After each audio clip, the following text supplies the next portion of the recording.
जी। अस्सलाम वालेकुम, नमस्कार, सत श्री अकाल एंड गुड इवनिंग। मैं हूं आरज़ू काज़मी और आप देख रहे हैं पॉइंट ऑफ व्यू। आज जी आप जैसे कि देख रहे हैं हमारे 2 मेहमान हमारे साथ हैं। एक हैं मेजर गौरव आर्या भारत से। बहुत शुक्रिया सर कि आज आपने जॉइन किया और थैंक यू। साथ-साथ हमारे अपने दोस्त और कोलीग जिसे कहना चाहिए कि अहमद कुरैशी साहब ने भी जॉइन किया जो कि सीनियर जर्नलिस्ट हैं पाकिस्तान से और आजकल काफ़ी प्रॉब्लम्स में लग रहे हैं अहमद। तो सबसे पहले मैं आपकी तरफ ही चलूँगी कि अभी आप इज़राइल गए थे और उसके बाद बहुत लग रहा है लोग सेलिब्रेट कर रहे हैं आपके जाने को। बिल्कुल, पहले तो मैं ये आरज़ू कह दूँ कि मैं कोई किसी ट्रबल में नहीं हूँ। I am very relaxed, I am here in Islamabad और बेहतरीन यानी कि और सबसे मुलाकातें हो रही हैं, तो आई am not in any trouble.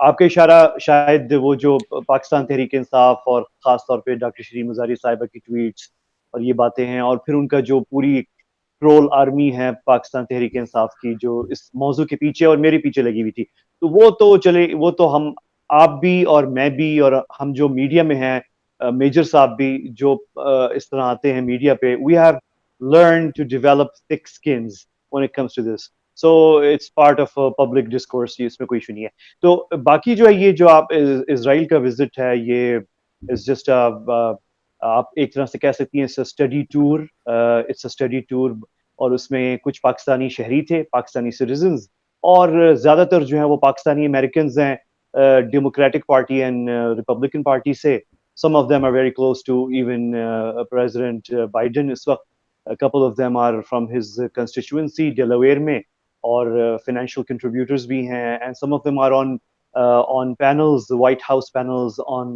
American Muslim and Pakistani American जो कम्युनिटी है उसमें lobbying and so forth. So it was a very interesting visit, and we got to meet Israeli officials, including the Israeli president, President Isaac Herzog, or Knesset members. We were hosted by the Speaker of the Knesset for 5 hours.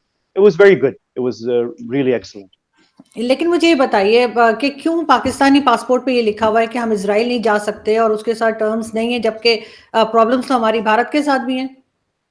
बिल्कुल ये it's a very logical question अगर हमारी इतनी मुश्किलात भारत के साथ हो सकती हैं और इसके बावजूद जो है हमारी पीपल टू पीपल कांटेक्ट भी है बेशक अभी पिछले 2 साल से रुका हुआ है लेकिन है और we have embassies in both capitals why not Israel हमारा तो कोई ऐसे we have no conflict really with Israel अब पॉइंट ये है कि पाकिस्तानी पासपोर्ट पे तो लिखा हुआ है लेकिन मैं आपको ये बता दूं may be lots of people don't know this 57 member countries of the OIC मेरे ख्याल में सिर्फ 2 या 3 रह गए हैं जिनके पासपोर्ट पे ये लिखा हुआ है one is Pakistan I think another one is Kuwait Bangladesh ने जो है वो I think year and half पहले रिमूव कर दिया था I really do not know of any other country जिसने अपने पासपोर्ट पे ये लिखा हुआ हो member country of OIC almost half of the OIC countries जो major Muslim nations हैं Muslim majority nations have diplomatic very excellent in fact not just diplomatic but very very close people to people contacts with Israel. You take all the Central Asian Muslim majority nations, you take Azerbaijan, Turkey, you take Morocco, Egypt, Jordan, and of course now the UAE and Bahrain. Sudan probably is coming up. You have Kosovo, Albania. So major Muslim countries, Indonesia के already contacts हैं. Malaysia थोड़ा सा अभी वो बाहर है completely out है. So इसमें बहुत progress है. Everybody knows कि all the gas and oil in Israel really comes from most of it really comes from Turkey and Azerbaijan, two important member states of OIC. So it's really not an issue. ये कोई इतना बड़ा issue नहीं है. पाकिस्तान में ज़्यादा issue है because unfortunately हमारे यहाँ political leaderships ने over the years and decades, especially in the last 4 decades, इसको बहुत ज़्यादा emotional और इसको बहुत ज़्यादा religion से attach कर दिया. और उसका result हम देख रहे हैं कि you cannot have a sane discussion in Pakistan with a lot of the people, ordinary people. It's a good thing कि मेरा जो experience है मैं तो वापस आया हूँ इसराइल से it's my third day today and everyone I spoke with people in whether in government different government departments or Pakistani media everybody understands it everybody understands कि it's not कोई ऐसी बड़ी चीज नहीं है लेकिन it's important thing लेकिन obviously on a popular level वो हमारे यहाँ extremism especially जो setback पिछले 3 साढ़े 3 साल में पाकिस्तान की जो काउंटर एक्सट्रीमिज्म एफर्ट थी जो हमने 9/11 के बाद शुरू की थी उसको जो बहुत बड़ा धचका और सेटबैक लगा है इन the last 3.5 or 4 years that's a huge matter of concern. मेरे ख्याल में हम पाकिस्तानियों के लिए तो बहुत, और हमारे दोस्तों के लिए भी होना चाहिए, बिकॉज हमने बहुत अच्छी प्रोग्रेस की थी to counter extremism in the last 10 to 15 years, और ये 3 साढ़े 3 साल में pushing Pakistanis specially younger generation को वापस, और किसी एक्सट्रीमिस्ट जमात ने नहीं किया, unfortunately a political party which was supposed to be a party of educated people and a party which would re-establish Pakistan's links to the world, और उस party जो है वो वापस रिलीजियस एक्सट्रीमिज्म की तरफ पाकिस्तान को और यंगर पाकिस्तानियों को धकेल रही है. That's a matter of great great concern. नहीं, आप बिल्कुल ठीक कह रहे हैं, लेकिन अगर यही बात लेके मैं मेजर साहब आपकी तरफ जाऊँ, आप किस तरह से देखते हैं कि पाकिस्तान की फॉरेन पॉलिसी की तारीफ तो इमरान खान ने भी की थी, सॉरी पाकिस्तान कह रही हूँ, इंडिया की। लेकिन साथ-साथ हमने ये भी देखा है कि भारत जो है वो इंटरेस्टेड नज़र नहीं आता कि वो पाकिस्तान के साथ बात करे। आप किस तरह देखते हैं कि अब अगर नई क़यादत आती है, जैसे बिलावल भुट्टो आए हैं या कोई दूसरा आता है, तो क्या भारत इंटरेस्टेड होगा बात करने में? देखिए आरजू जी, 2 बातें हैं। पहली बात तो ये है कि जब इमरान खान साहब जब पावर में थे, जब वो प्रधानमंत्री थे आपके देश के, तब उन्होंने खूब जिसको कहते हैं कि नरेंद्र मोदी जी को पर्सनली टारगेट करा, small people in big offices और ये सब चीजें। ये बेसिकली क्या है कि आपके इख्तलाफात हो सकते हैं लोगों से, और होने भी चाहिए। एक कहते हैं ना कि हमारे यहाँ कहावत है कि अ, आपके किसी से इख्तलाफात भी हों, लेकिन इतना होना चाहिए कि दुआ सलाम बरकरार रहे आपकी। उसमें इतनी गुंजाइश रहनी चाहिए कि जब कोई घर से गुजरे, ठीक है, तो एक बार हाथ उठा के आपको सलाम बोल दे, आप उसको सलाम बोल दें। इन्होंने क्या करा कि इन्होंने गुंजाइश खत्म कर दी। देखिए, इंडिया ने जो करा 370-35 से हटाया, पाकिस्तान को ठीक नहीं लगा, जाहिर सी बात है, ये पाकिस्तान का पूरा हक है कि पाकिस्तान ऑब्जेक्ट करे, राइट? और इसमें पाकिस्तान को कोई रोक नहीं सकता, खुद मुख्तार मुल्क है, पाकिस्तान की मर्जी, पाकिस्तान की खुशी। उन्होंने बोला कि ठीक है, हमें। जब आप लगातार किसी पे जाती अटैक करेंगे, इंडिया ने कैसे रिस्पॉन्ड करा, आप देखिए ना इसके ऊपर। इंडिया ने कैसे रिस्पॉन्ड करा? India chose not to respond. अच्छा, इन्होंने बोला कि हम 370-35 से हट गया, जब तक बहाल नहीं होगा तब तक हम भारत से बात नहीं करेंगे। और ये बार बार खान साहब हर हफ्ते कहते रहे, खान साहब। तो इससे ये मैसेज गया आम पाकिस्तानी में, जो हो सकता है कि क्योंकि हम लोगों का तो रोज का पेशा है ये इंडिया पाकिस्तान खेलना, तो हमारा तो रोज का पेशा है, लेकिन जो आम हिंदुस्तानी है, आम पाकिस्तानी है, जिसको इसके बारे में इतना इंटरेस्ट ना भी हो, उसके और मसले हैं, उसको ना भी इंटरेस्ट हो, तो उसको ऐसा लगा खान साहब की बात सुन के कि जैसे इंडिया से रोज फोन जा रहा होगा, खान साहब बात क्यों नहीं कर रहे हमसे। और खान साहब जवाब में ये कह रहे हैं कि आप जब तक तुम 370-35 से बहाल नहीं करोगे तब तक मैं बात नहीं करूंगा तुमसे। तो ऐसा तो हुआ नहीं, यहां से फोन नहीं गया। मेरा ये कहने का मतलब है आरजू जी कि इंडिया को 2-3 चीजें, इंडिया देखिए, मैं आपको, लेट्स बी वेरी ऑनेस्ट, हम लोग as friends we are talking, a large part of why Pakistan is in the FATF grey list is because of India, ठीक है, और ये बात सच है। और इंडिया ने, देखिए, जितना, और जो पाकिस्तानी समझते हैं ये साजिश नहीं है, साजिश वो होती है जो लोग बंद कमरे में चुपचाप करते हैं। 370-35 से हटाना साजिश नहीं थी, वो बीजेपी के मैनिफेस्टो में लिखा हुआ है। तो अगर मैं अनाउंस करके मैं कह रहा हूं कि मैं जब पावर में आऊंगा तो मैं 370-35 से हटाऊंगा, और मैं पावर में आया, मैंने हटा दी, इसमें साजिश कैसी है?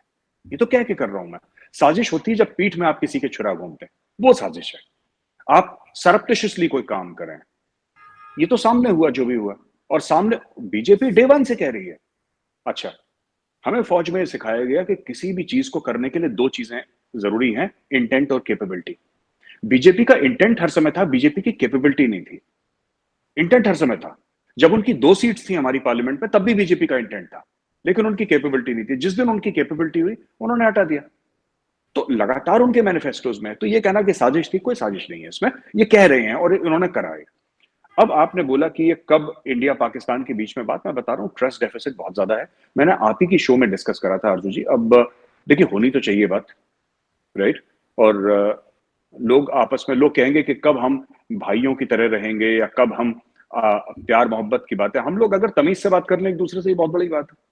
हम तो तमीज से बात नहीं करते एक दूसरे से ना। तो I think that is the first step where both the countries, you know, if they can engage with each other in a civilised manner, I am talking about both India and Pakistan, तो वो फिर वहां से मसले। जहां तक कश्मीर का मसला है, that is an emotive issue for Pakistanis as well as Indians, for various reasons. ठीक है, पाकिस्तान का अपना अलग मसला है, इंडिया का अपना अलग मसला है, लेकिन it's an emotive issue for both the Nations, that much is now. India की तरफ से मैं बता सकता हूं, इंडिया का कहना है कि ट्रस्ट डेफिसिट है, ट्रस्ट डेफिसिट है, even before Kargil trust deficit था। एक मैप्स साइन करे थे शिमला अग्रीमेंट पे, उसके आसपास मैप साइन हुए थे, और आपको पता ही है स्टोरी की, नक्शे साइन हुए थे इंडिया के भी पाकिस्तान के भी, कि साहब विंटर्स में आप लोग नीचे आ जाएंगे और समर्स में फिर हम ऊपर चले जाएंगे। दोनों मुल्कों की डीजीएमओज आपस में बातचीत करेंगे फोन पे, सिग्नल होगा नीचे आएंगे, फिर सिग्नल होगा वापस ऊपर चढ़ जाएंगे। 1999 में करार तोड़ दिया पाकिस्तान ने, और तब तोड़ा जब मीनार पाकिस्तान पे वाजपेयी जी थे। अब लोग कहते हैं मियां साहब को पता था, कुछ लोग कहते हैं मियां साहब को नहीं पता था, and from India's point of view it really doesn't matter, because हमने किसी एक इंडिविजुअल के साथ साइन नहीं करा था, हमने तो पाकिस्तान के साथ साइन करा था, राइट? और भी ऐसी चीज हुई है, जैसे कि मोदी जी ने कोशिश करी थी, जब मियां साहब को बुलाया था, अपने इनॉग्रेशन पे बुलाया था, फिर उनके घर में, आई थिंक उनकी पोती की शादी हुई थी, समथिंग लाइक दैट, उनके घर पे शादी हुई थी, तो he broke protocol and he said नहीं हटो, मुझे जाना है, दोस्त है मेरे। तो इनको क्या लेना, नवाज शरीफ को क्या मिल गया नरेंद्र मोदी से, नरेंद्र मोदी को क्या मिल गया नवाज शरीफ से, क्या क्या हो गया ऐसा? ये तो it was just building up. तो यहाँ पे इंडिया में ये चीज है कि अगर हम करेंगे दोबारा तो दोबारा कुछ होगा। And now for the past 3 years Imran Khan ने, पता है सबसे खराब काम क्या करा, मैं आपको बताता हूँ, मुझे कहना नहीं चाहिए, he is an ex prime minister of your country, but जो मुझे लगता है कि the disservice that he did was to Pakistan, not to India. He broke relations with India, and this suited India because you stopped talking about Kashmir. आप जाते, आप अकेले बात करते थे कश्मीर के बारे में यूएन में, वो कोई सुना, किसी ने नहीं सुना, वापस आ गए, it had no impact, because Kashmir हमारी तरफ से it's a bilateral issue. Bilateral issue में 2 लोग होते हैं, मैं अपने इंडिया की बात कर रहा हूँ, इंडिया की तरफ से बायलैटरल इशू था, एक बंदा बात ही नहीं कर रहा, कहानी खत्म हो गई, वो इशू ही खत्म हो गया 3 साल में। Now Kashmir for what ever practical reasons it's gone, it's not about 370-35 है, आपने कश्मीर के ऊपर एंगेज करना ही बंद कर दिया। Now it is slipped from people's memories. Now today nobody is interested. Bilawal Bhutto कितना यूनाइटेड नेशन सिक्योरिटी काउंसिल में कश्मीर कश्मीर बोला, nobody will, वो खत्म हो गया मामला। और ये पाकिस्तान के लिए बहुत बड़ी डिसर्विस इमरान खान ने करी, बिकॉज एक थ्रेड था जिससे कश्मीर के बारे में पाकिस्तान दुनिया को बोलता था, चाहे वो ह्यूमन राइट्स के बारे में बात करता था पाकिस्तान, या यूनाइटेड नेशंस सिक्योरिटी काउंसिल के रेजोल्यूशंस के बारे में पाकिस्तान बात करता था, या फिर जो वहां पे कुछ भी पाकिस्तान को ठीक नहीं लगता था उसके बारे में बात करता था। वो जो चीज थी वो इमरान खान ने खत्म कर दी। नहीं, मगर यही बात जो है वो जाहिर है कि हम लोग सब देख ही रहे हैं कि काफी कुछ जो है वो इमरान खान को काफी लोग ब्लेम कर रहे हैं बहुत सी चीजों के लिए। लेकिन अहमद, अगर हम इस वक्त देखें कि बिलावल भुट्टो जरदारी जो गए हैं अमेरिका, और उसके बाद उन्होंने जाकर सिर्फ कश्मीर की बात की और भारत की बात की, उन्होंने कोई इकोनॉमी की बात नहीं की, एजुकेशन की बात नहीं की, हेल्थ सेक्टर की बात नहीं की, बहुत सारी और भी चीजें हैं। तो सिर्फ उस चीज के पीछे लग जाना जो हमारे हाथ में ही नहीं है, उसकी बात की, लेकिन जो लोग यहाँ मौजूद हैं उनके लिए किसी किस्म की बात हमने नहीं सुनी। तो ये फॉरेन मिनिस्ट्री जो है हमारी आखिर इतनी कमजोर क्यों नजर आती है?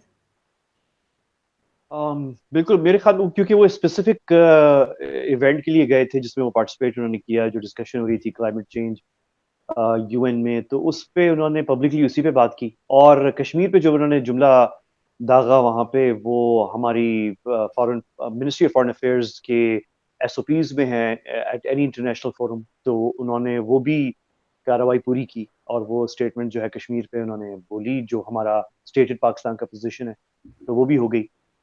अब असल जो एक्चुअली मीटिंग है जिसमें मैं इंटरेस्टेड हूँ, एंड आई थिंक कि मोस्ट जो Pakistan foreign policy close study कर रहे हैं उनको भी उसमें इंटरेस्ट लेना चाहिए, वो एक्चुअली उनकी मीटिंग है विद सेक्रेटरी ब्लिंकन के साथ, एंथनी ब्लिंकन के साथ। वो actually that's what really matters. और उस पे वाकई देखने में ये आया कि बहुत सारी ये जो जिस तरफ आप इशारा कर रही हैं, जो एक्चुअली पाकिस्तानी पब्लिक जिसमें इंटरेस्टेड है, जो मोस्टली उसका ताल्लुक इकोनॉमी से है, और फिर उससे जो चीजें ब्रांच आउट होती हैं, हेल्थ, एजुकेशन, एवरीथिंग, वो उस पर पब्लिकली तो बात नहीं हुई, लेकिन जो हम सुन रहे हैं यहाँ इस्लामाबाद में from people who deal with foreign policy is के ये बातें हुई हैं। मतलब डायरेक्टली एजुकेशन या हेल्थ के ऊपर तो नहीं हुई, लेकिन जो इकोनॉमिक असिस्टेंस और पाकिस्तान के साथ जो इकोनॉमिक एंगेजमेंट यूएस गवर्नमेंट की है, जो एक तरह से बहुत बैक फुट पे चली गई थी इमरान खान साहब के दौरे हुकूमत में, वो अब जो सिग्नल्स मिले हैं, जो खुद सेक्रेटरी ब्लिंकन ने एक्चुअली ओपनली अपनी ट्वीट में भी कहा है कि वो एंगेजमेंट पाकिस्तान के साथ जो है वो रिस्टोर करने जा रहे हैं और एक्सपैंड कर,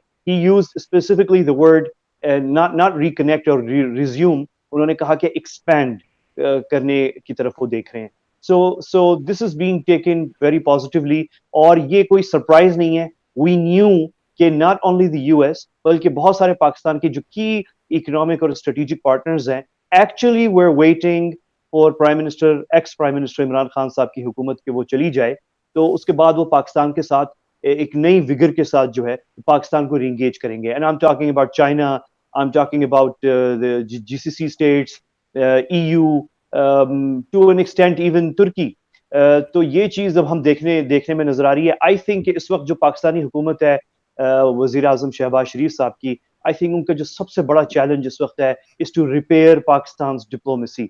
एक पोर्शन उसका जो है वो मेजर साहब ने भी जो इशारा किया है, जो इंडिया से मुतालिक है, वो एक पार्ट है, इंपॉर्टेंट पार्ट है।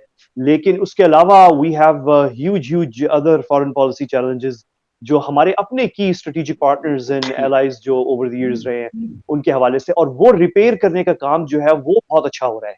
वो उसमें आई थिंक बिलावल भुट्टो जरदारी साहब ब्रिंग्स न्यू फ्रेशनेस लेकर आए हैं, और एक हिस्ट्री भी लेकर आए हैं साथ, और एक इंटरेस्ट भी हम देख रहे हैं लोगों में जहां जहां अब तक वो गए हैं, the countries that he visited, latest being China of course, but he's been to the UAE also, and the US, and obviously KSA. तो this is a good thing. तो अब ये let's see कि ये रिपेयर का जो काम है पाकिस्तान डिप्लोमेसी का, ये कहाँ तक जाता है, and does it include India as well or not? जो बात अभी मेजर साहब ने की है, I fully agree with him on the fact that Imran Khan साहब के दौर में Pakistan has gone hugely on a back foot when it comes to India diplomacy, और उसमें हम अपना कोई फायदा निकाल नहीं सके। शुरू में जो थोड़ा बहुत फायदा नजर आया था 5 अगस्त 2019 के बाद, when we saw कि 50 साल बाद जो है यूएन सिक्योरिटी काउंसिल में चले एक मीटिंग क्लोज डोर सही उसके ऊपर कोई बयान स्टेटमेंट जारी नहीं हुआ, लेकिन हुई 50 इयर्स बाद एक मीटिंग जो है यूएन सिक्योरिटी काउंसिल की, किसी ने वीटो नहीं की उसे, कि स्टेटमेंट जारी नहीं हुई, कंसेंसस नहीं हो सका, लेकिन एटलीस्ट मीटिंग हो गई, उसको किसी ने वीटो नहीं किया। ऑल्दो हमारी मिनिस्ट्री ऑफ फॉरेन अफेयर्स में तकरीबन श्योर थे कि अगर फ्रांस ने वीटो नहीं किया तो कम से कम रशिया जरूर कर देगा, और ना फ्रांस ने किया ना रशिया ने किया, वो मीटिंग हो गई। और लेकिन उसके आगे पाकिस्तानी डिप्लोमेसी, मैं तो पाकिस्तानी डिप्लोमेसी नहीं कहूंगा, मैं कहूंगा प्राइम मिनिस्टर इमरान खान साहब की हुकूमत जो है और उनकी diplomatic team failed to move on. इसी को इस्तेमाल करते हुए इंडिया को इंगेज करना जो है, या Indian political elite, Indian public opinion, Indian civil society, जिस लेवल पे भी मुमकिन होता अगर कहीं पे भी इंगेजमेंट की जाती है, और ये बात स्ट्रेटेजिकली अगर इंसान जो है बिल्कुल जज्बाती ना हो, तो ये बात जो अभी मेजर गराब ने की है कि आप बिल्कुल खुद अपने आप को डिसकनेक्ट करके जब आप पीछे होके बैठ गए, तो आपने वो बायलैटरल इशू में से जो बाय वाला पोर्शन है वो तो आपने वैसे ही काट दिया। तो ये this is a harsh reality, no doubt for us in Pakistan to understand, लेकिन इट्स नॉट गुड, अच्छी चीज नहीं है, हमारे लिए भी अच्छी चीज नहीं है। Over the long run India ने इस पे एक मार्का जरूर मार लिया है, लेकिन इस पे we still need a resolution, लेकिन ground realities have changed a lot. बहुत सारी वो लंबी बात है, उस पर हम बात कर लेंगे, लेकिन पाकिस्तान के सामने इस वक्त फॉरेन पॉलिसी लेवल पे टू रिपेयर आवर डिप्लोमेसी, मेरे ख्याल में इस पे काम हो रहा है, बड़ी शिद्दत से काम हो रहा है। अभी प्रायोरिटी इंडिया एज सच नहीं है, अभी प्रायोरिटी हमारी दूसरी फॉरेन पॉलिसी फ्रंट्स हैं और उन पे काम हो रहा है, लेकिन we can not avoid India, we do not, I don't think we want to avoid India, हम नहीं चाह रहे इसको अवॉइड करना, बल्कि अभी जो पिछले दिनों स्टेटमेंट्स आई हैं ट्रेड के हवाले से, कुछ चीजों के हवाले से, I think that needs to move forward, और हम थोड़ा सा इंगेजमेंट की तरफ आए, जरूरी है, हमारे लिए भी जरूरी है, कश्मीरियों के लिए भी जरूरी है। लेकिन हम अवॉइड कर भी नहीं सकते, हम अफोर्ड भी नहीं कर सकते कि हम भारत को अवॉइड करें, क्योंकि बिल्कुल हमारे साथ ही है एक कंट्री, हम कैसे अवॉइड कर सकते हैं।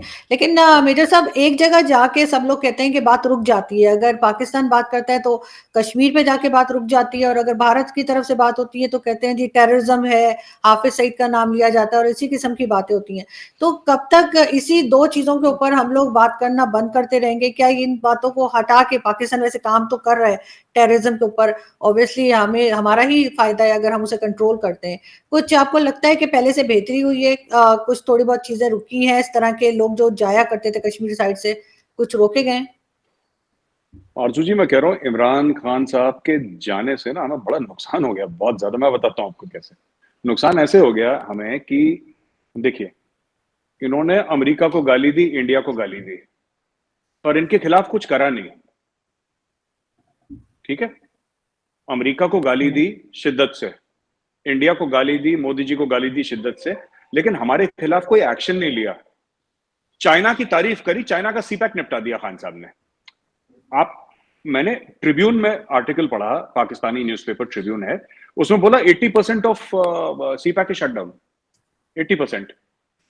और ये कह रहे हैं चाइना हमारा बहुत अच्छा दोस्त है और ऐसा दोस्त है। ये दोस्त के साथ ऐसा थोड़ा ना करते, उसके कोई भी रीजन हो, मैं ये नहीं कह रहा कोई भी रीजन हो।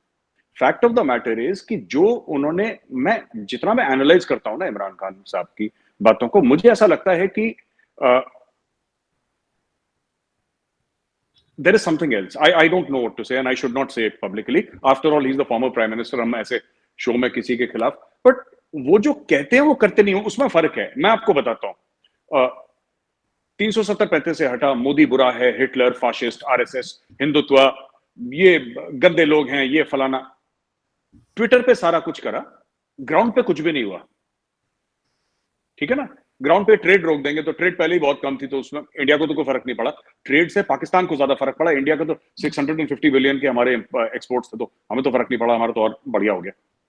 अमेरिका के साथ मुझे ऐसा लगता है कि, अब मैं क्या बोलूं, मुझे लगता है कि खान साहब जो कहते हैं ना वो है नहीं वो।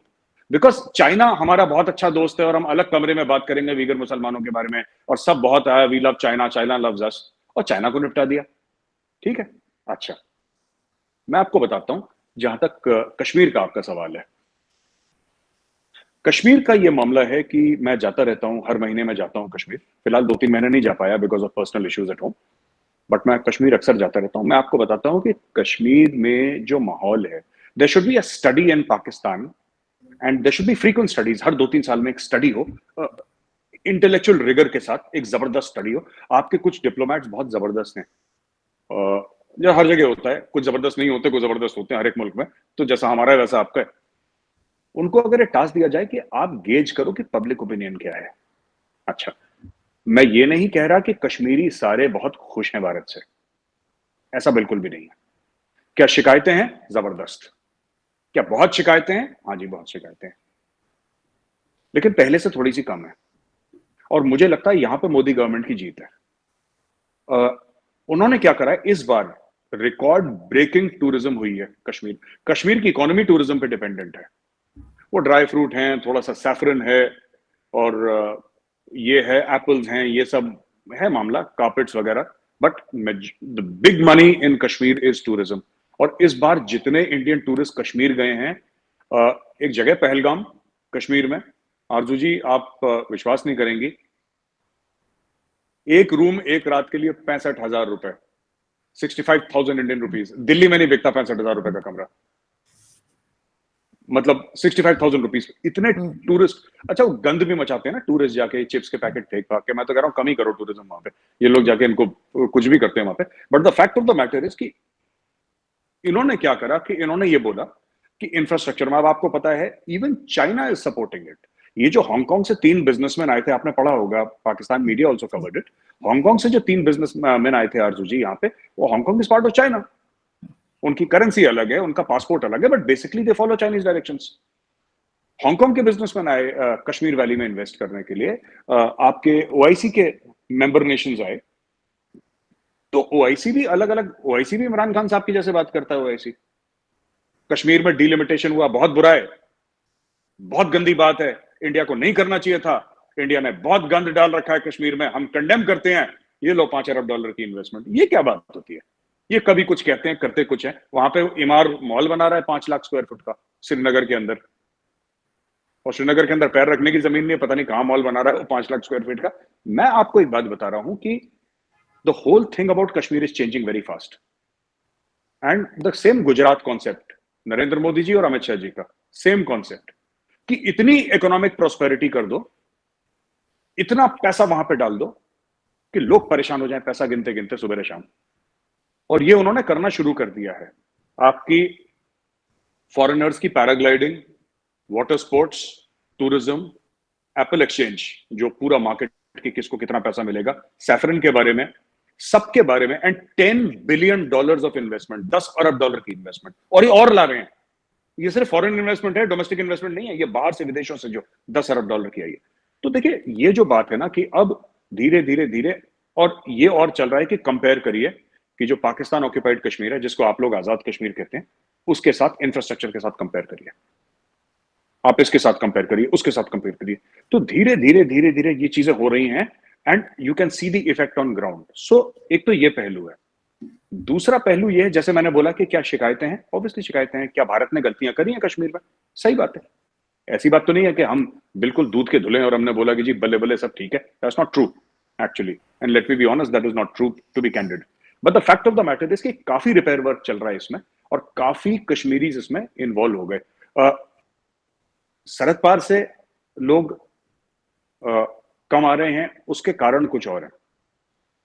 उसकी वजूहात में ये भी शामिल है कि फेंसिंग बहुत जबरदस्त है वहां पे, और 3 टियर है उसका, क्या नाम कहते हैं, जो एंटी इन्फिल्ट्रेशन ग्रिड है इंडियन आर्मी की, तो वो वहां पे लगा रखी। तो इसमें काफी सारी चीजें हैं, और अब हमें ये बात इंडिया को भी समझ में आ गई कि the first thing that you need to do anywhere, अगर किसी के मन में गुस्सा है, किसी के मन में भी गुस्सा है वहां पे,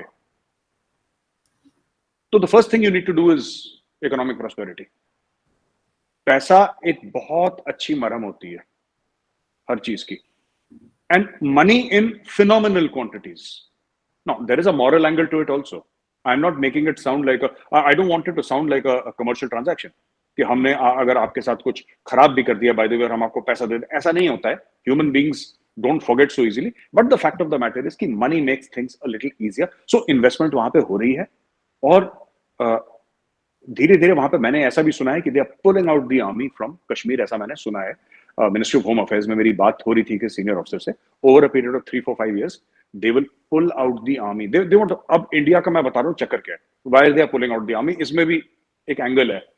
इट्स नॉट दैट कि they have suddenly become doves from hawks overnight, दिल बदल गया, और ऐसा नहीं है। Money has been put into defence and Modi ji wants the Indian army outward facing. So एक जैसे हमारा सेंट्रल एशिया में फरकोर में एयरबेस है, आपने सुना ही होगा, इंडिया का बेस है, एक मॉरिशस में है, उसी तरीके से बात चल रही है। हो सकता है अफ्रीका में बेस हो सकता है कहीं और बेस हो। तो ये सब जो फॉरेन बेसिस हैं, India wants to deploy its armed forces outside the country, और जो इंटरनल सिक्योरिटी सिचुएशन है वो हमारी सीआरपीएफ है, बीएसएफ है, पुलिस है, ये सब फोर्सेस देखेंगे। तो फौज हमारी अब बाहर जाएगी। इकोनॉमिक प्रोस्पेरिटी जो इंडिया में है, ये जो इंडिया के पास पैसा आया है एक्सपोर्ट करके, और जो इतने डॉलर्स हमारे पास हैं, सो डिफेंस में एक तो है कि रैपिड मॉडर्नाइजेशन, और सेकेंडली आउटवर्ड फेसिंग। तो जो ओवरऑल, मैं 30 सेकंड में आपको एक कश्मीर की बात बता देता हूं। मुझे ऐसा लगता है कि पाकिस्तान में जज्बात बहुत हैं कश्मीर को लेके, बहुत इमोशन है, और लोग दिल से काफी कनेक्टेड हैं कश्मीर से। लेकिन आई एम सॉरी टू से, आई डोंट नो, हो सकता है कि अहमद साहब मुझसे डिसएग्री करें, लेकिन मुझे ऐसा लगता है कि कोई कोहेरेंट पॉलिसी नहीं है पाकिस्तान की कश्मीर को लेके। देयर इज नो पॉलिसी कि हम ऐसा करेंगे और आज से 10 साल के बाद हम ऐसा करेंगे। There is no future looking policy on Kashmir कि हमें ये करना है कश्मीर में। और इंडियंस की, हमारी यहाँ पे पॉलिसी है, डॉक्टर जयशंकर की पॉलिसी है। There is an understanding between, आप देखिएगा कभी भी नेशनल सिक्योरिटी की बात में सारी political parties are on one page. थोड़ा बहुत चू चू चू चू करते हैं ये लोग आपस में, बट नेशनल सिक्योरिटी की बात है, मुल्क की बात है, 90%, 10% वेरिएशन होता है, मैं मानूंगा। तो ये बात, that is where we stand our position today. नहीं, आप ठीक कह रहे हो, और ये काफ़ी चीज़ें हमने खैर देखी भी हैं, न्यूज़ भी पढ़ी है। लेकिन अहमद, अगर हम बात करें पाकिस्तान की, तो वाकई में डेवलपमेंट तो हमने कुछ काम भी हमने जो है वो कश्मीर में नहीं किया अपने। लेकिन साथ साथ हम काफ़ी जो है प्रेशर में लगते हैं अमेरिका के और दूसरी कंट्रीज़ के, जहाँ से हम फंड्स लेते हैं। तो आपको लगता है कि हम उसमें से कभी निकल पाएंगे, और कभी ऐसा होगा कि हम बात करें तो हमारी बात भी सुनी जाए दुनिया में? आज़ाद कश्मीर में जो है वो काम हुआ है, ऐसी बात नहीं है। और आज़ाद कश्मीर में अभी भी जो है वो इंडिया की तरह ही, मेरे ख्याल में इंडिया में भी वहाँ पे मकबूजा कश्मीर या इंडिया की जो फॉर्मर जेके स्टेट जो थी, वहाँ पे भी उसी की तरह एजेके में भी हाईएस्ट लिटरेसी रेट्स जो हैं पाकिस्तान के, वो आज़ाद कश्मीर में हैं। सो आज़ाद कश्मीर की यूनिवर्सिटीज़, वहाँ पे कॉलेजेस बहुत ज़बरदस्त जो है वहाँ पे काम हुआ है आज़ाद कश्मीर में। और 2005 के जो ज़लज़ला आया था, उसके बाद से 3 तकरीबन 3 या 4 ममालिक ने बहुत ज़बरदस्त इन्वेस्टमेंट पंप की थी। वो ज़्यादा इकोनॉमिक रेवेन्यू जनरेशन की तरफ शायद नहीं थी, लेकिन वो इंफ्रास्ट्रक्चर पे ज़्यादा फ़ोकस थी क्योंकि इंफ्रास्ट्रक्चर नहीं था और वही डिस्ट्रॉय हुआ था ज़लज़ले में। तो उस वक़्त ये प्लान ये नहीं था कि अभी कोई शॉपिंग मॉल बनाने हैं या कोई, उस वक़्त फ़ोकस था एनर्जी प्रोडक्शन के ऊपर और फ़ोकस था कनेक्टिविटी के ऊपर, रोड्स के ऊपर, पहाड़ी इलाकों के अंदर और उसमें बहुत ज़बरदस्त पैसा आया है। स्पेसिफिकली यूनाइटेड स्टेट्स की तरफ से बहुत पैसा आया है, सऊदी अरबिया की तरफ से बहुत पैसा आया है, और तुर्की की तरफ से बहुत पैसा आया है 3, और फिर कुछ 2 और 3 और ममालिक हैं जिन्होंने, जिनमें यूएई भी है, यूएई की तरफ से भी आया है और 1-2 और ममालिक भी हैं जिन्होंने इन्वेस्टमेंट की एजेके के अंदर। लेकिन वो सस्टेन नहीं हुई। वो ये जो मैं आपको बता रहा हूँ प्रोजेक्ट्स जो हैं, ये प्रोजेक्ट्स चले हैं फ्रॉम 2006 या 7 से लेकर 6 में ज़लज़ला आया था, 5 में ज़लज़ला आया था। सो आप कहें कि ये 2001 9/11 तक चलते रहे हैं। उसके बाद भी 1-2 और साल उसके बाद रुक गए। मोस्टली ये इंफ्रास्ट्रक्चर पे थे। काम बहुत हुआ है। Highest literacy rate in Pakistan Azad Kashmir में है और कश्मीरी जो एजेके के जो डोमिसाइल पाकिस्तानी हैं, वो इस वक़्त भी पाकिस्तान आर्म फोर्सेस, पाकिस्तान की सिविलियन ब्यूरोक्रेसी और स्पेसिफिकली हमारी मिनिस्ट्री ऑफ फॉरेन अफेयर्स जो है पाकिस्तान की, उसमें इंपॉर्टेंट पोजीशंस के ऊपर आपको आज़ाद कश्मीर के जो बाशिंदे हैं वो आपको नजर आएंगे। सो इट्स एंड जो उनकी पॉपुलेशन है कश्मीरियों की पाकिस्तान में और एजेके में, उसके मुकाबले में जो उनका इन्फ्लुएंस है on Pakistan diplomacy and Pakistan military, वो डिस्प्रोपोर्शनेट ज्यादा है। यानी इट्स मच मोर, मेनली इसलिए कि वो ज्यादा पढ़े लिखे हैं, मेनली इसके कुछ और भी रीजंस हैं, लेकिन इसके मेन रीजन जो है वो ये है कि दे आर बेटर एजुकेटेड और एजुकेशन की वजह से obviously they are better off भी हैं, बेहतर उनकी इकोनॉमिक सिचुएशन है। सो एजेके में काम हुआ है, ऐसी बात नहीं है। जो बात अभी मेजर साहब कर रहे हैं, जो दूसरी साइड पे हो रहा है, वहाँ पे इकोनॉमिक बिल्कुल हो रहा है ये, और इट्स समझ में आती है बात कि इट्स अ स्मार्ट स्ट्रेटजी। एक मरहम का लफ्ज आपने इस्तेमाल किया, मेजर कराया कि ये एक मरहम पैसा जो है और इतना आप डालो कि वो, लेकिन साथ साथ आपने खुद भी कहा कि पॉलिटिकल इश्यूज भी हैं और मेमोरी भी है, एक बहुत सारी चीजें हैं, लेकिन काम फिर भी हो रहा है, फॉरवर्ड मूवमेंट एक हो रही है और चीजें हो रही हैं। और ये जो फॉरवर्ड मूवमेंट हो रही है, एक्चुअली ये सबसे बड़ी एक अचीवमेंट है इंडियन डिप्लोमेसी की इन इन 3 इयर्स के अंदर, और यही सबसे बड़ी फेलियर है एक्चुअली साबिक वजीर आजम इमरान खान साहब की, कि 5 अगस्त 2019 के बाद से जो एक हमने देखा था कि इंटरनेशनल मीडिया में नैरेटिव इंडिया के बारे में थोड़ा सा शिफ्ट हुआ है। फॉर ऑलमोस्ट 5-6 डेकेड्स जो है, इंडिया का नैरेटिव एक ऑलमोस्ट फिक्स था, और वो 2 लेवल के ऊपर था। एक बड़ा रोमांटिक रोमांटिक जो हिस्टोरिकल इंडिया और हिस्ट्री और कल्चर और फिर वो जो कनेक्शंस हैं कल्चरल जो हैं, एक वो था, और दूसरा जो था वो एज स्टेबल, एज सेक्युलर। तो ये 2 मेन पिलर्स थे इंडियन इमेज के internationally, very stable for 5-6 decades जो है, वो थोड़े से हिल गए थे समवेयर बिटवीन 2016 एंड 2019, जब ये मोदी, नरेंद्र मोदी साहब की हुकूमत आई, और उसके बाद जो है फिर वो कुछ ये लिंचिंग्स हुई और माइनॉरिटीज, क्रिश्चियंस, मुस्लिम्स, दलित्स, कुछ इस तरह के इशू हुए। और फिर हमने देखा कि वो जो 2016 में हुआ था, वन बुरहान वानी का इंसिडेंट हुआ, और उसके बाद जो है फिर वो जो इंटरनेशनल मीडिया में हमने एक मेजर शिफ्ट देखी, वो मीडिया जो almost almost ignored Kashmir completely, और उसमें जो हमने देखा कि थोड़ा सा चेंज आया और वो कवरेज शुरू हो गई। बल्कि हमने पहली दफा देखा कि इंडिया से जो कश्मीरी सहाफ़ी हैं मुंबई में या दिल्ली में या दूसरी शहरों के अंदर, they finally were able to, for example, travel outside and move to either New York, London, Istanbul या दोहा, कतर, और वहाँ जाके इन 4 जगहों पे जो बड़े मीडिया आउटलेट्स हैं, Al Jazeera, RT, British media and American media, specifically New York Times और वाशिंगटन पोस्ट, उस पे जो है पहली दफा कश्मीरी वॉइसेस आना शुरू हो गई। So there was a shift. Now this shift जो है, इस शिफ्ट को पाकिस्तान, मेरे ख्याल में this was the golden opportunity in opening, जिसके लिए पाकिस्तान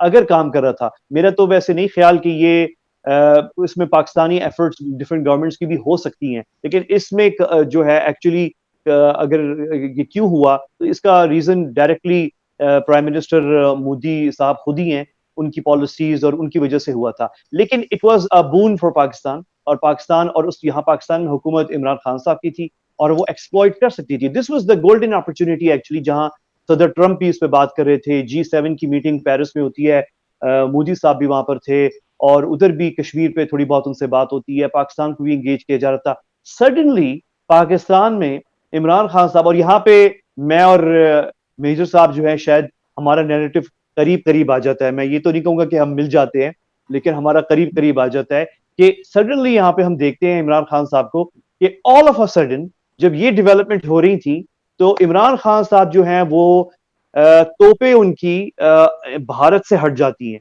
मैं तो कहूंगा मैंने तो ये 2019 में लिखना शुरू कर दिया था ऑन सोशल मीडिया पे भी, और जो हमारे आउटलेट्स हैं, मीडिया आउटलेट्स पे भी मैंने लिख कि प्राइम मिनिस्टर इमरान खान ने इंडिया से तोपों का रुख हटाकर अमेरिका, यूरोप, हम सऊदीया, UAE, और खामोशी से चाइना के साथ खुल के मुंह पे तो नहीं किया, लेकिन मैं इस्लामाबाद में बैठा हुआ हूं।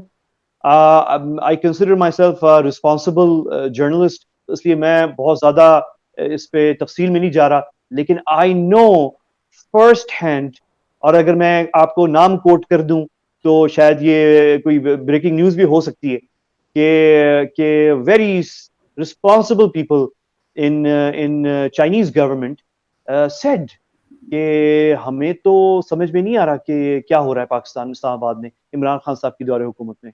और जो बातें उन्होंने ऑफ रिकॉर्ड जो मैंने सुनी एक बराह रास्त चाइनीज से, तो और सीनियर यानी चाइनीज ऑफिशियल से, तो इट्स और ये और I am not the only Pakistani who heard those, ये भी मैं बता दूं, मैं कोई वाहिद पाकिस्तानी नहीं हूं, मैंने कोई तीर नहीं मारा था। मुझे मालूम है कि ये बातें इंपॉर्टेंट जगहों पे भी हुई हैं पाकिस्तान में, इस्लामाबाद में चाइनीज ने की हैं।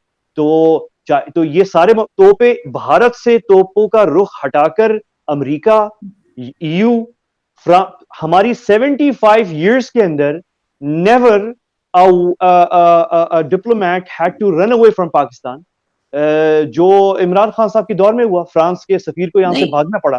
तो बेसिकली जो गोल्डन अपॉर्चुनिटी थी पाकिस्तान के पास, either to put India in pressure अगर कर सकते थे, या टू एंगेज इंडिया, या to open other routes and channels के थर्ड पार्टीज के थ्रू मिल के साथ जो है इंडिया के साथ हम किसी अंडरस्टैंडिंग पे पहुंच सकें।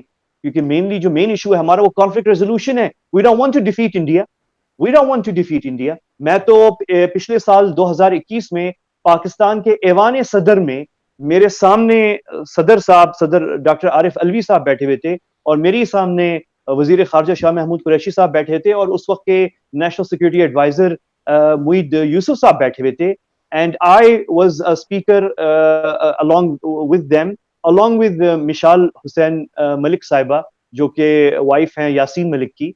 And in Pakistan presidency 5 February 2021 last year, I stood and I said, we are not enemies of India, we are not enemies of India, Kashmiris are not enemies of India। जो वो कश्मीरी भी जो India को criticise कर रहे हैं, they are also not enemies of India। we can live together, we can coexist, we can prosper, and we can share in the prosperity। और ये जी बिल्कुल, मैं बस मैं ये खत्म कर रहा हूँ कि मैं सिर्फ ये खत्म कर रहा हूँ कि हम गोल्डन अपॉर्चुनिटी थी इमरान खान साहब के दौर में, और वो वेस्ट हुई है big time. And I think ये बहुत बड़ा इस वक्त डिजास्टर है, I think in our foreign policy, जिसपे खुल के बात अभी नहीं हो रही, लेकिन it is a huge disaster ये जो हुआ है 3 साल में। नहीं, आप बिल्कुल ठीक कह रहे हैं कि वाकई में इमरान खान साहब के टाइम में काफी कुछ गड़बड़ हो गई, और इस पे हम मजीद भी बात करेंगे। हम दोबारा से आप दोनों से रिक्वेस्ट करेंगे ज्वाइन करने की, क्योंकि मेजर साहब ने कहीं जाना है। जी एक मिनट कह दूं मैं अहमद साहब की बात का ना, 2-3 चीजें। देखिए, ऐसा है कि अहमद साहब ने बोला कि we don't want to fight with India. ये इनकी खुद की राय हो सकती है, लेकिन अगर आप कोई भी बुक्स देखें जो अयूब खान साहब ने लिखी हैं या in the line of fire देखें, वो खुद बड़े प्राउडली मुशर्रफ साहब कहते हैं कि हाँ, मैं गया था इंडिया के अंदर कारगिल के समय। तो देखिए, दो चीजें हैं, हमारा चाहना as people from the media, ठीक है, ये अच्छी बात है, ये नेक ख्वाहिशात हैं जो कि होनी चाहिए, लेकिन जमीन में, और इंडिया का छोड़ दीजिए, इंडिया क्या बोल रहा है, हमें 1 मिनट कोने में लगाइए, वी आर नॉट इम्पोर्टेंट। आप खुद देखिए कि पाकिस्तान के जो आर्मी चीफ्स रह चुके हैं, उन्होंने लिख के क्या दिया है, what have they said that we have done, right? तो एक तो ये चीज है। दूसरी चीज, ये जो बात करी ना अहमद साहब ने कि लिंचिंग हुई है, लिंचिंग हिंदुओं की भी हुई है, हिंदू भी मारे गए हैं, और मैं आपको अभी 10 नाम बता सकता हूं कौन कौन से हिंदू मारे गए हैं, ठीक है? हाँ, ठीक है, ऐसा है कि सब मारे गए हैं, पर यहां पे क्या है, तासुर दिया जाता है कि हमारे हेड ऑफ स्टेट से लेकर फिल्म इंडस्ट्री से लेकर क्रिकेट में हर जगह मुसलमान ही मुसलमान है। हाँ, हुआ है, लिंचिंग हुई है मुसलमानों की, ये बात सच है, I will not deny it, but हिंदुओं की भी लिंचिंग हुई है, which does not make the Muslim lynching all right, because that is a crime, that is a criminal offense, but so is this, you see। तीसरी बात है कि आप कभी भी देखें, ये जो पाकिस्तान बताएगा ना कि ये जो जर्नलिस्ट हैं कश्मीरी, आप कभी इंडियन टेलीविजन देखिए, हर रात को 9 बजे तो मोदी जी को गालियां दे रहे होते हैं ये, और कितना फ्रीडम चाहिए भाई? इंडियन आर्मी बुरी है, मोदी बुरा है, अमित शाह बुरा है, सब गंदे हैं, हर रात को 9 बजे तो गाना गा रहे होते हैं वहां पे टीवी पे। How much more, what do you want, कि मतलब AK-47 चलानी हवा में? This is there. और आखिरी चीज जो यासीन मलिक के बारे में इन्होंने बोला, यासीन मलिक एक रजत शर्मा है, जो इंडिया के बड़े फेमस जर्नलिस्ट हैं, आपकी अदालत करके उनका एक प्रोग्राम आता है, उसमें आप यूट्यूब पर जाइए, आपको मिल जाएगा। He said I went to a camp of Lashkar Taiba, और हाफिज सईद ने वहां पे मुझे ऑनर करा है, ऑनर करा है। इन्होंने स्क्वाड्रन लीडर रवि खन्ना और उनके 3 साथियों को मारा है यासीन मलिक ने। अब यासीन मलिक अब कितना भी गांधीवादी बने, but the fact of the matter is he is a criminal, and you cannot take up arms against India. ये इंडिया कभी अलाउ नहीं करेगा। आप यूनाइटेड नेशंस में बिलावल भुट्टो जाएं, I wish him all the best, ये कुछ कर लें, डोनाल्ड ट्रंप अपने सर पे खड़ा हो ले, इंडिया नहीं मानेगा। इंडिया जब भूखा था, इंडिया के फॉरेन रिजर्व 0 थे, इंडिया के पास पैसे नहीं थे, यहां पे भुखमरी से लोग मर रहे थे, ठीक है? आज तो इंडिया का ना 600 बिलियन का फॉरेन रिजर्व है, एक जमाने में 0 पे आ गया था लगभग। हमारे 68 टन जो सोना था वो गिरवी था, तब इंडिया ने नहीं मानी किसी की बात। इंडिया नहीं मानेगा। बाइडन कुछ कर ले, बाइडन दिल्ली में आके रिक्वेस्ट कर ले, कुछ नहीं होने वाला है इसका। इंडिया को जो करना है, इसमें सिर्फ एक ही तरीका है, राइट?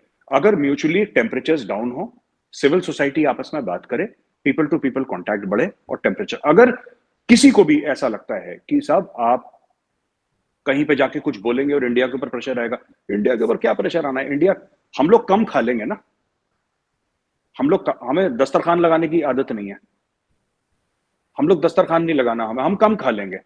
मोदी जी क्या खाते हैं? खिचड़ी खाते हैं बेचारे, वो है ही नहीं उनके पास 4 जोड़ी कपड़े हैं, चले जाएंगे अहमदाबाद अपने घर पे, उनका वो मामला ही नहीं है जो है। तो यहाँ पे जो थिंकिंग है, वेदर नेशनल इंटरेस्ट को लेके, आप पूछते हैं अक्सर, इमरान खान साहब कहते हैं इंडिया की फॉरेन पॉलिसी अच्छी है। क्यों अच्छी है इंडिया की फॉरेन पॉलिसी? क्योंकि शाह महमूद कुरैशी साहब पंजाब के चीफ मिनिस्टर बनना चाहते हैं, थे, पाकिस्तान के प्राइम मिनिस्टर बनना चाहते थे, जयशंकर साहब नहीं बनना चाहते, ही इज अ करियर डिप्लोमेट, उनका फोकस कुछ और है, इनका फोकस कुछ और था।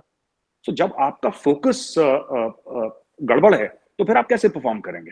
पहली बात तो ये है। दूसरी चीज, lack of clear direction. We are very clear about Kashmir, और मैं एज एन इंडियन मैं कहता हूं, हम गलत हैं, हम सही हैं, मैं उस पर नहीं जा रहा। ये इंडिया का बयानिया है, और इस पे सारी पॉलिटिकल पार्टीज, कांग्रेस हो, बीजेपी हो, अंदर ये लड़ेंगे। इनकी जो लड़ाई हो, भयंकर से भयंकर लड़ाई हो इनकी पार्लियामेंट के अंदर, on the face of it nobody will contradict this fact that Kashmir belongs, ये अक्रॉस पॉलिटिकल पार्टी, ये हमारा एका है। आपके यहाँ तो वो कौन थे, वो एक मेंबर ऑफ नेशनल असेंबली, वो कह रहे हैं कि जी उनके पैर कांप रहे थे और माथे पे पसीना आ रहा था और पता नहीं क्या क्या। ये देखिए, इंडिया में बड़ी तालियां बजी, पर ये क्या बयान देने वाली चीज है? किसी भी पॉलिटिकल पार्टी का वो बंदा, शुड यू बी स्पीकिंग, आपकी ठीक है, आपकी नहीं बनती ना, तहरीक इंसाफ से आपकी नहीं बनती, पर आपको नहीं बोलना चाहिए। अपने मुल्क के खिलाफ, ये गलत है। ये आप ऐसी बात नहीं करिए। अभिनंदन की बात कर रहा हूँ, जब वो केस हुआ था। तो ये सब दीस थिंग, तो ये आरजू जी, मैं माफी चाहता हूँ, मैंने बहुत वक्त ले लिया, आई अपोलोजाइज टू नहीं बोथ ऑफ नहीं यू। मैं नहीं मुझे नहीं मुझे मुझे और पहुंचना है कहीं पे। अच्छा, जस्ट वेरी क्विकली, आपने बहुत अच्छा एक्सप्लेन किया मेजर साहब, आई अप्रिशिएट दैट। बस मैं आपको भी बता दूं, लिंचिंग का जिक्र मेरा कोई पॉइंट स्कोरिंग के पॉइंट से नहीं था। हमारे यहाँ भी बड़ी लिंचिंग हुई है, अभी आपने देखा था जो सियालकोट में हुआ है। मेरा लिंचिंग की मकसद जिक्र था कि जो इंटरनेशनल मीडिया की कवरेज हुई इंडिया में, जो भी ये वाकयात हुए, तो वो पाकिस्तान के लिए एक अपॉर्चुनिटी, डिप्लोमेसी के लिए मैं उस हवाले से बात कर रहा था।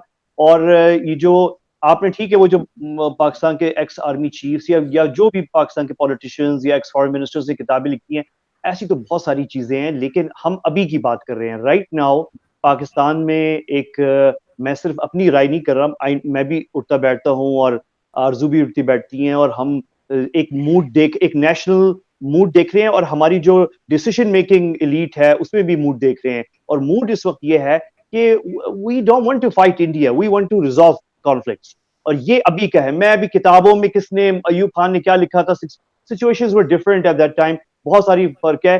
इसमें हम जाएंगे तो वो तो फिर बहुत लंबी बात हो जाएगी। अभी जो सिचुएशन है वो ये है, मैंने उसका इशारा और हवाला दिया था। बाकी पॉइंट स्कोरिंग की बात नहीं है कि वो लिंचिंग, या बिल्कुल मुझे मालूम है कि हिंदू लिंच हुए हैं। हमारे यहाँ एक श्रीलंकन लिंच हुआ है, पाकिस्तानियों ने किया, मुसलमानों ने किया। मैं पॉइंट स्कोरिंग नहीं कर रहा, I was just referring to के नहीं हमारी सर, डिप्लोमेसी के पास इंडिया में हिंदू लिंच हुए सर, मैं ये कह रहा हूँ। बिल्कुल भारत हुए में हैं। हिंदू लिंच हुए। यस यस, मैंने फॉलो किया है वो, आई फॉलो दैट। जी जी, in a country that is 85% Hindu, yes yes, बिल्कुल ऐसे ही नहीं, है, आप लोग हिंदूज हैव बीन बहुत लिंच्ड ओपनली। ऐसे ही।